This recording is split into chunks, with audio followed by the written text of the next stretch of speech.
Natural Capitalism Solutions is a nonprofit company that works with companies, communities, countries on ways to use resources more efficiently and also more profitably.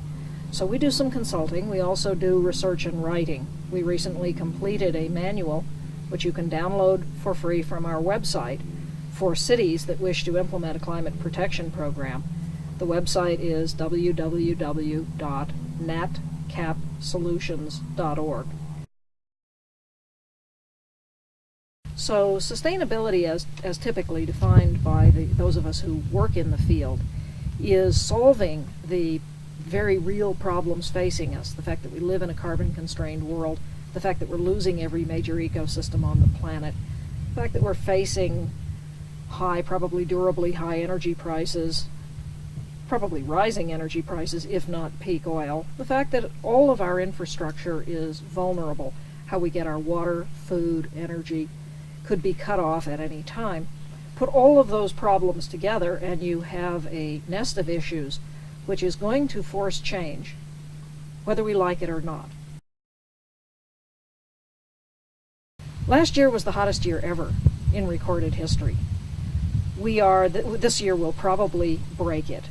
We are witnessing around the world more and more violent storms. We are seeing the spread northward of diseases, some of which we thought would not be a factor in the United States, although they persist in developing countries, but dengue fever is now in Florida, Hawaii. We will see perhaps the spread of plagues like bird flu, West Nile virus, other sorts of diseases which used to be confined to hotter climates, and as the climate gets hotter, can live in areas where we like to live. We will see constraints on our food supply. The world food supply is down to days' worth of surplus. So any dislocation, and we could be in a situation of real food shortage around the world. We live now in the time of the greatest extinction of species since the dinosaurs. And we are losing species that we may not even have known existed on the planet. Now, a charismatic megafauna like polar bear, sure, they can probably survive in zoos, and we can do captive breeding and such, but that's different than an intact ecosystem in which the natural system allows these species to flourish. If we lose that habitat, because, for example, we have melted much of the polar ice, then we can turn polar bears loose in New York City, but they're not going to survive as a natural species the way in which they did before. If we melt the polar ice caps, of course, there will be a lot worse consequences than just not having any polar bear around to have cute calendars about. We'll lose whole island nations. Bangladesh is probably history already. The sea level rise that we've probably already committed as inevitable will lead to millions of deaths. If you invest in renewable energy, in energy efficiency, it will pay for itself to the point where you'll be making money. Now, it may take, if in the case of the measures that I'm going to take, it may take 10 years to pay for itself. That's a better rate of return than I'd get putting my money into a CD in the bank. I'm investing in myself.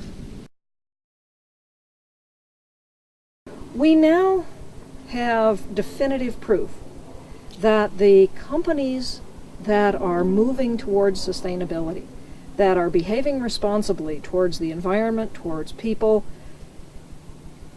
are more competitive than the companies that are not. A recent study out from Goldman Sachs said that the environmental leaders, the leaders in environmental and social policies, have 25% higher stock value than their competitors that don't. 72% of the over 200 companies they surveyed that were the environmental leaders were outperforming their competitors. A company called Innovest has studied entire industry sectors. And again, the environmental leaders outperform the environmental laggards economically. It's been fashionable to say, as Milton Friedman, the market economist was fond of saying, that the only responsibility of business's profit is value delivered to its owners, shareholders. Okay, fine. Let's assume that's correct. What is value to shareholders? What makes it up? Profit is obviously a part of it. You achieve profit through reducing your costs. That goes straight to your bottom line. So when DuPont announced it was going to reduce its emissions of greenhouse gases 65% below its 1990 levels by 2010 and get 10% of its energy and a quarter of its feedstocks from renewables, you can say, has DuPont joined Greenpeace? Or you can say, as they did, we are making this announcement in the name of increasing shareholder value. They've already hit their target. They're 67% below their 1990 levels of greenhouse gas emissions for a savings of $3 billion.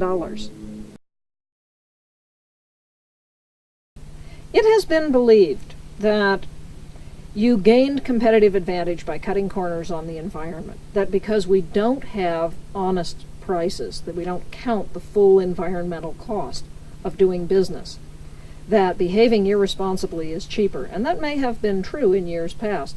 It's increasingly less true.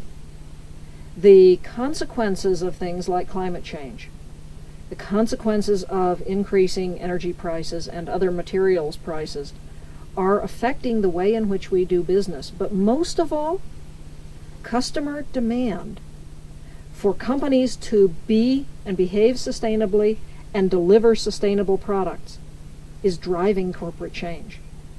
What we used to think of as the truth about economics, that it would just drive people to be cutthroat, is increasingly less true. And it will be increasingly less true if those of us who care about these issues start communicating our desire for companies to behave responsibly to those companies. The UN's Intergovernmental Panel on Climate Change says that the world will need to reduce its emissions of greenhouse gases 60 to 80% by around 2050. The scientists are saying that what actually matters even more than that is taking significant action to bring down the increase in the rate of emissions, to begin reducing that within the next 10 years. Can we do all of that profitably? Well, we can certainly go a long way. We know that it's cost effective to save 3/4 of the oil and gas, electricity that we use, competitive to today's electricity price. Energy efficiency comes on at around 1/2 cent to 2 cents a kilowatt hour. Wind in good sites comes on at 3 cents. Just running a coal plant comes on at around 4 to 5 cents, and with China now buying coal, the price of coal is going up.